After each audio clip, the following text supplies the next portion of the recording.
Tenemos el placer de presentarles las grabaciones inéditas de los relatos del Dr. Watson sobre las extraordinarias hazañas del detective Sherlock Holmes. Los casos de Sherlock Holmes. Hoy les ofrecemos la primera entrega de Las 5 semillas de naranja.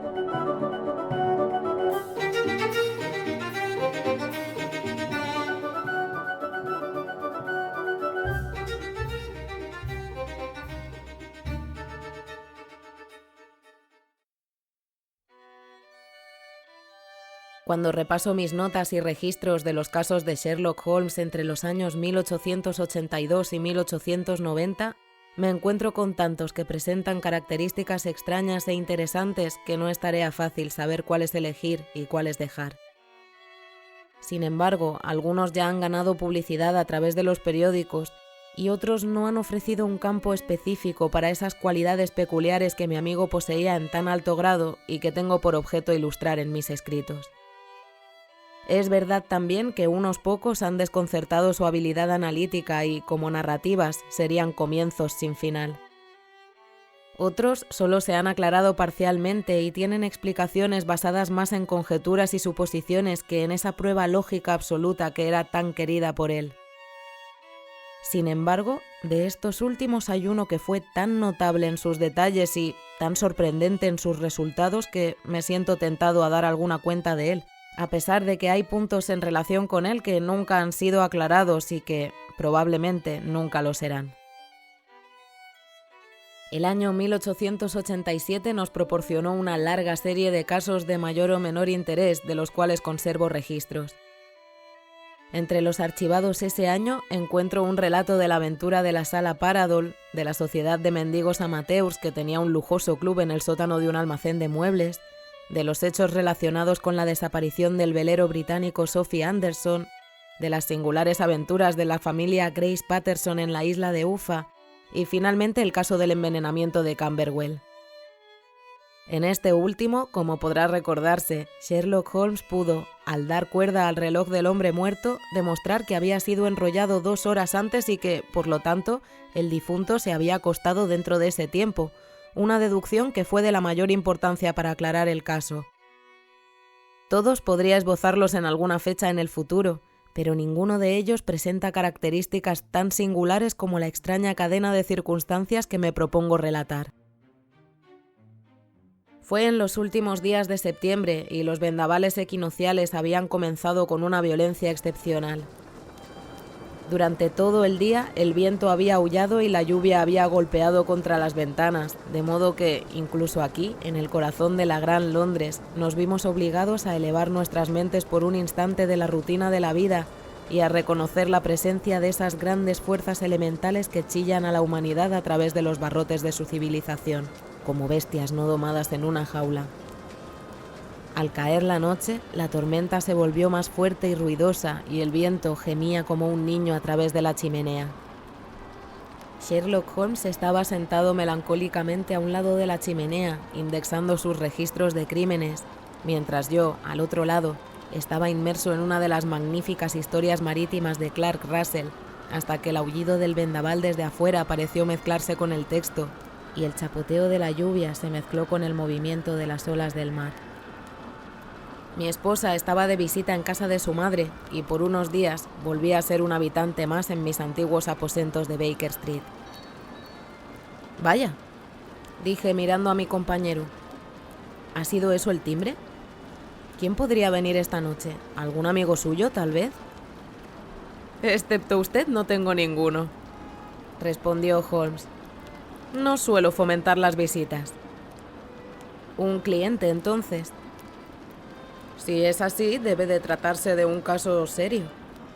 Si no lo fuera, nada sacaría a un hombre de su casa a estas horas y con este tiempo. Pero me imagino que será un amigo de la casera. Sin embargo, Sherlock Holmes estaba equivocado en su conjetura, porque se oyeron pasos en el pasillo y un golpe en la puerta. Extendió su largo brazo para apartar la lámpara de sí mismo y dirigirla hacia la silla vacía en la que debía sentarse el recién llegado. Adelante, dijo. El hombre que entró era joven, de unos 22 años como máximo, bien arreglado y vestido con elegancia, con algo de refinamiento y delicadeza en su porte. El paraguas chorreante que sostenía en la mano y su largo impermeable brillante hablaban del clima feroz a través del cual había llegado. Miró a su alrededor ansiosamente bajo la luz de la lámpara y pude ver que su rostro estaba pálido y sus ojos caídos, como los de un hombre que está agobiado por una gran ansiedad. «Le debo una disculpa», dijo, levantando sus quevedos dorados hasta los ojos. «Espero no molestar. Me temo que he traído algunos rastros de la tormenta y de la lluvia a su acogedora habitación». «Deme su abrigo y su paraguas», dijo Holmes. «Pueden descansar aquí en el gancho y se secarán pronto». «Veo que ha venido del suroeste». «Sí, de Horsham». «Esa mezcla de arcilla y de tiza que veo en sus botas es bastante característica». «He venido en busca de consejo». «Eso es fácil de obtener». «Y de ayuda». «Eso no siempre es tan fácil». «He oído hablar de usted, señor Holmes. Me enteré por el mayor Pendergast de cómo le salvó usted en el escándalo del Club Tankerville». «Oh, por supuesto. Fue acusado injustamente de hacer trampas jugando a las cartas. Dijo que usted podría resolver cualquier cosa». «Dijo demasiado». «Que nunca es vencido». «He sido vencido 4 veces. 3 veces por hombres y 1 vez por una mujer». «Pero, ¿qué es eso comparado con el número de sus éxitos?» «Es cierto que, en general, he tenido éxito». «Entonces puede tenerlo conmigo». «Le ruego que acerque su silla al fuego y me cuente algunos detalles sobre su caso». «No es uno ordinario». «Ninguno de los que vienen a mí lo son. Soy la última instancia de apelación». «Y sin embargo, señor, me pregunto si en toda su experiencia ha escuchado alguna vez una cadena de eventos más misteriosa e inexplicable que la que ha ocurrido en mi propia familia». «¿Me llena usted de interés?», dijo Holmes. «Por favor, cuéntenos los hechos esenciales desde el principio, y luego podré hacerle preguntas sobre aquellos detalles que me parezcan más importantes». El joven acercó su silla y extendió los pies mojados hacia el fuego. «Mi nombre», dijo, «es John Openshaw. Pero mi vida tiene, hasta donde yo puedo llegar a entender, poco que ver con este terrible asunto. Es un asunto hereditario, así que para darle una idea de los hechos debo retroceder al comienzo del tema. Debe saber que mi abuelo tuvo 2 hijos, mi tío Elias y mi padre Joseph. Mi padre tenía una pequeña fábrica en Coventry que amplió en la época de la invención de la bicicleta. Era el titular de la patente del neumático irrompible Openshaw y su negocio tuvo tanto éxito que pudo venderlo y retirarse con una cómoda fortuna. Mi tío Elias emigró a América cuando era joven y adquirió una plantación en Florida, y parecía que le iba muy bien. En la época de la guerra luchó en el ejército de Jackson y luego en el de Hood, donde ascendió a coronel. Cuando Lee depuso las armas, mi tío regresó a su plantación, donde permaneció durante 3 o 4 años. Alrededor de 1869 o 1870 regresó a Europa y adquirió una pequeña propiedad en Sussex, cerca de Horsham. Había hecho una fortuna considerable en los Estados Unidos y su razón para dejarlos fue su aversión a los negros y su desagrado por la política republicana de extenderles el sufragio.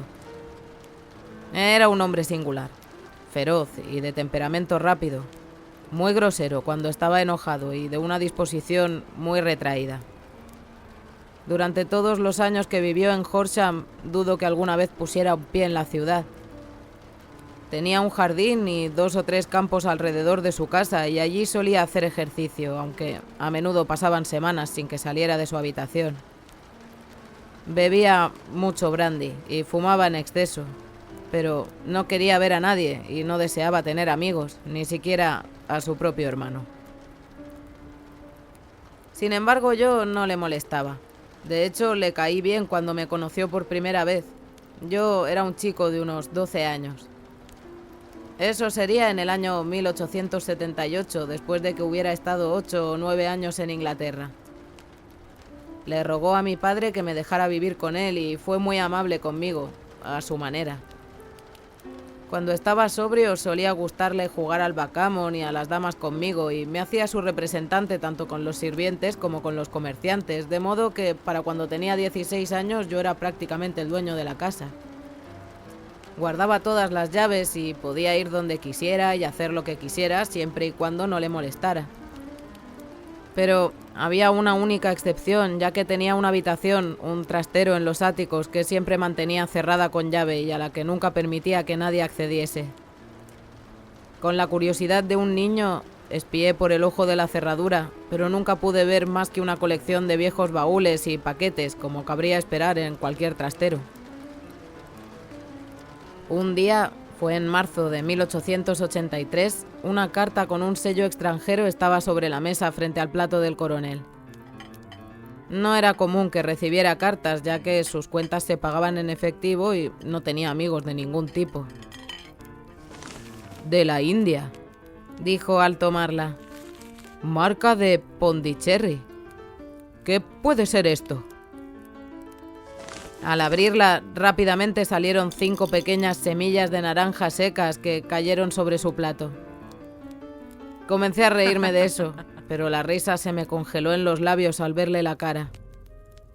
Sus labios temblaban y los ojos le sobresalían de la cara. Su piel tenía el color de la masilla y miraba fijamente el sobre que aún sostenía en su mano temblorosa. «¡Ca, ca, ca!», gritó. Dios mío, mis pecados me han alcanzado». «¿Qué pasa, tío?», grité. «La muerte», dijo, y levantándose de la mesa se retiró a su habitación, dejándome palpitante de terror. Tomé el sobre y vi garabateado en tinta roja en la solapa interior, justo encima de la goma, la letra K repetida 3 veces. No había nada excepto las 5 semillas secas. ¿Cuál podía ser la razón de ese terror tan abrumador? Dejé la mesa del desayuno y mientras subía las escaleras me lo crucé bajando con una vieja llave oxidada que debía pertenecer al ático en una mano y una pequeña caja de latón, como una caja de efectivo, en la otra. «Pueden hacer lo que quieran, pero todavía les daré jaque mate», dijo maldiciendo. «Dile a Mary que hoy quiero fuego en mi habitación y envía a buscar a Fordham, el abogado de Horsham». Hice lo que ordenó y cuando llegó el abogado me pidieron que subiera a la habitación. El fuego ardía intensamente y en la chimenea había una masa de ceniza negra y esponjosa, como de papel quemado, mientras que la caja de latón estaba abierta y vacía a su lado. Al mirar la caja, noté sobresaltado que en la tapa estaban impresas las 3 K que había leído por la mañana en el sobre. «John», dijo mi tío, «deseo que seas testigo de mi testamento. Dejo mi propiedad con todas sus ventajas y sus desventajas a mi hermano, tu padre, de quien sin duda descenderá a ti. Si puedes disfrutarla en paz. Bien, y si encuentras que no puedes, sigue mi consejo, muchacho, y déjaselo a tu peor enemigo. Lamento darte algo tan de doble filo, pero no puedo decir qué rumbo tomarán las cosas. Por favor, firma el papel donde el señor Fordham te diga». Firmé el papel como se me indicó y el abogado se lo llevó consigo. El incidente hizo, como pueden imaginar, una impresión profunda en mí. Lo medité, le di vueltas en mi mente, pero no podía sacar nada en claro. Pero no pude sacudirme de encima esa vaga sensación de temor. Sin embargo, sí fue haciéndose menos aguda a medida que pasaban las semanas y no sucedía nada que perturbara la rutina habitual de nuestras vidas. Pero sí que podía haber un cambio en mi tío. Bebía más que nunca y estaba menos inclinado a cualquier tipo de compañía. La mayor parte del tiempo la pasaba en su habitación, con la puerta cerrada con llave por dentro, pero a veces emergía en una especie de frenesí borracho y salía corriendo de la casa y corría por el jardín con un revólver en la mano, gritando que no temía a ningún hombre y que no iba a ser encerrado como una oveja en un corral, por hombre o por diablo. Sin embargo, cuando estos arrebatos pasaban, entraba tumultuosamente por la puerta y la cerraba con llave y la trancaba tras él como un hombre que ya no puede enfrentarse al terror que yace en las raíces de su alma. En esos momentos vi su rostro, incluso en un día frío, brillar de humedad como si acabara de salir de un lavabo. Bueno, para llegar al final del asunto, señor Holmes, y no abusar de su paciencia, llegó una noche en que hizo una de esas salidas borrachas de las que nunca regresó. Cuando fuimos a buscarlo, lo encontramos boca abajo en un pequeño charco cubierto de espuma verde que estaba en el pie del jardín. No había signos de violencia y el agua solo tenía 2 pies de profundidad, por lo que el jurado, teniendo en cuenta su conocida excentricidad, dictaminó un veredicto de suicidio. Pero yo, que sabía cómo se estremecía ante la mera idea de la muerte, no podía persuadirme de que se había quitado del camino. El asunto pasó, sin embargo, y mi padre entró en posesión de la propiedad y de unas 14.000 libras que estaban a su nombre en el banco. «Un momento», interrumpió Holmes. «Preveo que su declaración será una de las más notables que he escuchado. Deme, por favor, la fecha de la recepción de la carta por parte de su tío. Y también la fecha de su supuesto suicidio». La carta llegó el 10 de marzo de 1883. Su muerte fue 7 semanas después, en la noche del 2 de mayo. Gracias. Por favor, continúe. Cuando mi padre se hizo cargo de la propiedad de Horsham, le pedí que hiciera un examen cuidadoso del ático, que siempre había estado cerrado con llave. Encontramos la caja de latón allí, aunque su contenido había sido destruido. En el interior de la tapa había una etiqueta de papel con las iniciales KKK repetidas y debajo las palabras cartas, memorandos, recibos y un registro. Presumimos que esto indicaba la naturaleza de los papeles que habían sido destruidos por el coronel Openshaw. Por lo demás, no había nada de mucha importancia en el ático, excepto una gran cantidad de papeles y cuadernos dispersos que hacían referencia a la vida de mi tío en América. Algunos eran de la época de la guerra y mostraban que había cumplido bien con su deber y había ganado la reputación de ser un soldado valiente. Otros eran de la época de la reconstrucción de los estados del sur y se relacionaban principalmente con la política, ya que evidentemente había tomado parte activa al oponerse a los politicuchos que habían sido enviados desde el norte. Bueno, fue a principios de 1884 cuando mi padre vino a vivir a Horsham y todo nos fue lo mejor posible, hasta enero de 1885. El 4.º día después de Año Nuevo, escuché a mi padre dar un grito agudo de sorpresa mientras estábamos sentados juntos en la mesa del desayuno. Allí estaba, sentado con un sobre recién abierto en una mano y 5 semillas de naranjas secas en la palma extendida de la otra. Siempre se había reído de lo que él llamaba mi historia fantástica sobre el coronel, pero ahora parecía muy asustado y desconcertado de ver que le estaba pasando lo mismo a él. «¿Qué diablos significa esto, John?», balbuceó. El corazón se me había helado en el pecho. «Es la KKK», dije.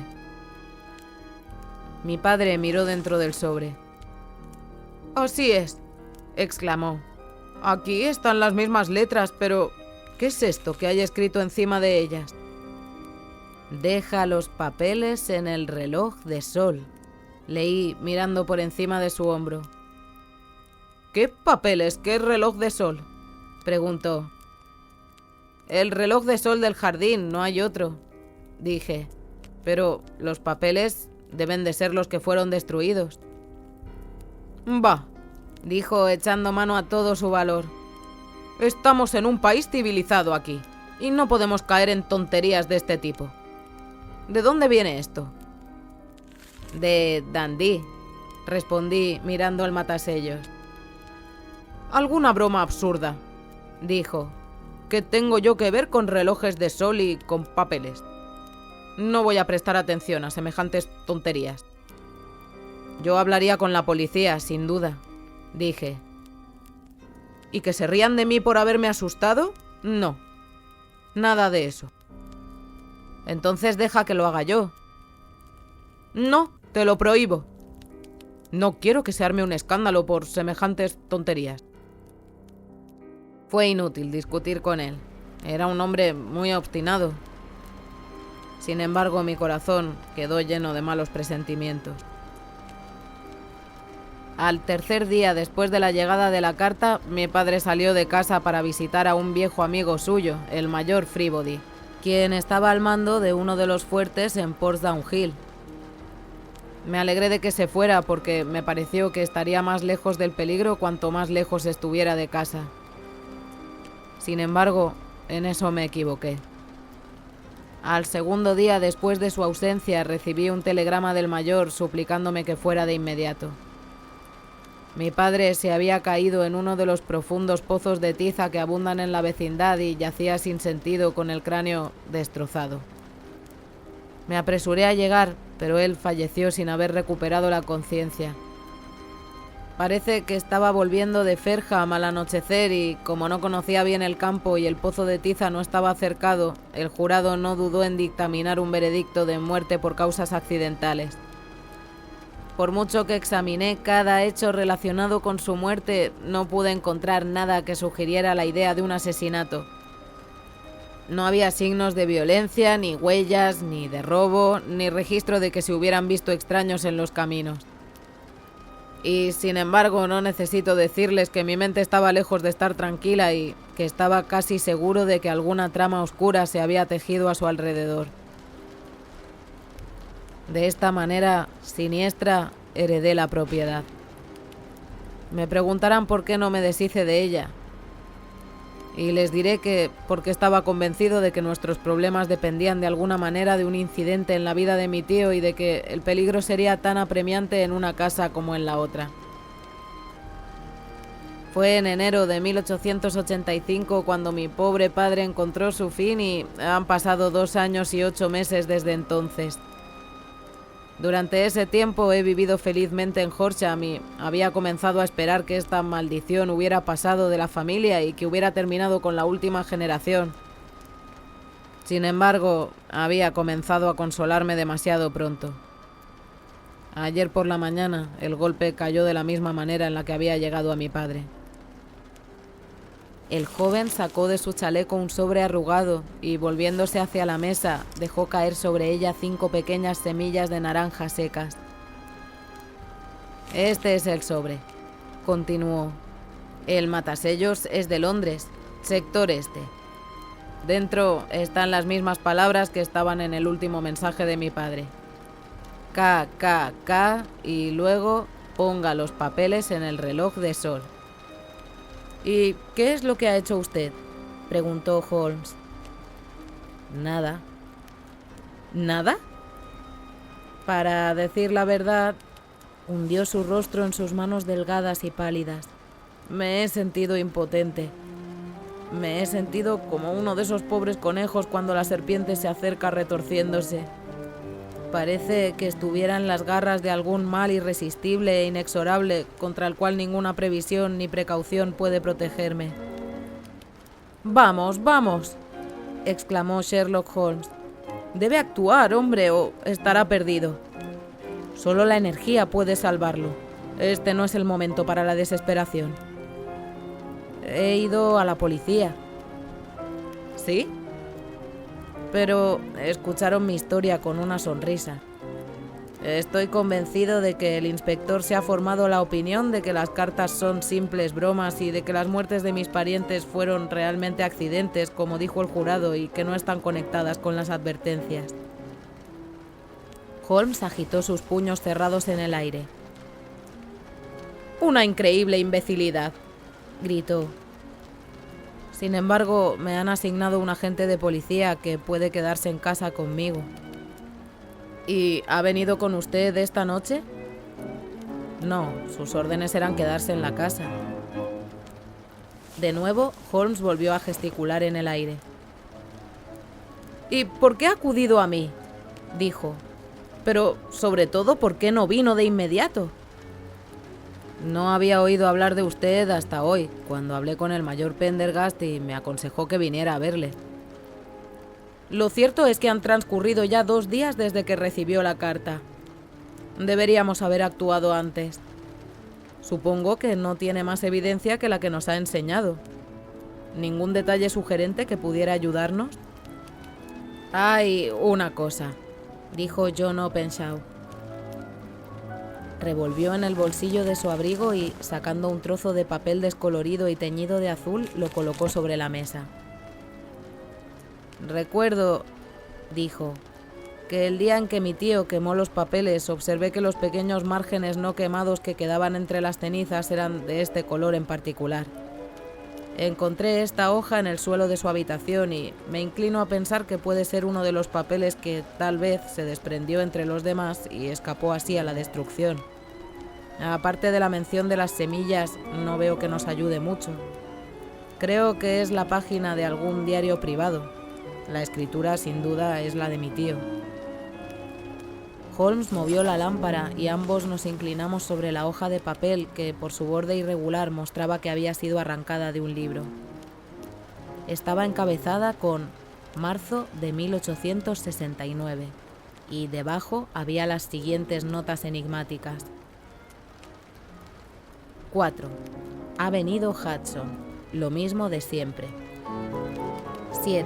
Enviadas las semillas a Macaulay, Paramore y John Swain de St. Augustine. 9. Macaulay se ha ido. 10. John Swain se ha ido. 12. Visita a Paramore. Todo bien. Gracias, dijo Holmes, doblando el papel y devolviéndolo a nuestro visitante. Y ahora no debe perder ni un instante más. No podemos perder tiempo, ni siquiera para discutir lo que me ha contado. Debe regresar a casa de inmediato y actuar. ¿Qué debo hacer? Solo hay una cosa que hacer, y debe hacerse de inmediato. Debe poner este trozo de papel que nos ha mostrado en la caja de latón que ha descrito. También debe poner una nota que diga que todos los demás papeles fueron quemados por su tío y que este es el último que queda. Debe afirmarlo con palabras que transmitan convicción. Habiendo hecho esto, debe colocar la caja en el reloj de sol, tal y como se le indicó. ¿Entiende? Completamente. Por ahora, no piense en venganzas ni en nada por el estilo. Creo que podemos lograr esto por medios legales, pero tenemos que tejer nuestra red mientras que la de ellos ya está tejida. La primera consideración es eliminar el peligro apremiante que lo amenaza. La segunda es aclarar el misterio y castigar a los culpables. Se lo agradezco, dijo el joven levantándose y poniéndose su abrigo. Me ha dado usted nueva vida y nuevas esperanzas. Sin duda voy a hacer lo que me aconseja. No pierda ni un instante. Y sobre todo cuídese mientras tanto, porque no creo que haya duda de que está amenazado por un peligro muy real e inminente. ¿Cómo va a regresar? En tren desde Waterloo. Bueno, aún no son las 9. Las calles estarán llenas, así que confío que estará a salvo por el camino. Sin embargo, recuerde que toda precaución es poca. Voy armado. Eso está bien. Mañana comenzaré a trabajar en su caso. Entonces, ¿lo veré en Horsham? No, el secreto de su caso está aquí en Londres. Es aquí donde voy a buscarlo. Entonces lo visitaré en 1 o 2 días con noticias sobre la caja y los papeles. Seguiré su consejo al detalle. Nos dio la mano y se fue. Fuera, el viento todavía aullaba y la lluvia salpicaba y golpeaba contra las ventanas. Esta extraña y salvaje historia parecía habernos llegado por medio de los elementos enloquecidos, como una hoja de algas arrastrada por la tormenta, y ahora parecía haber sido reabsorbida por ellos una vez más.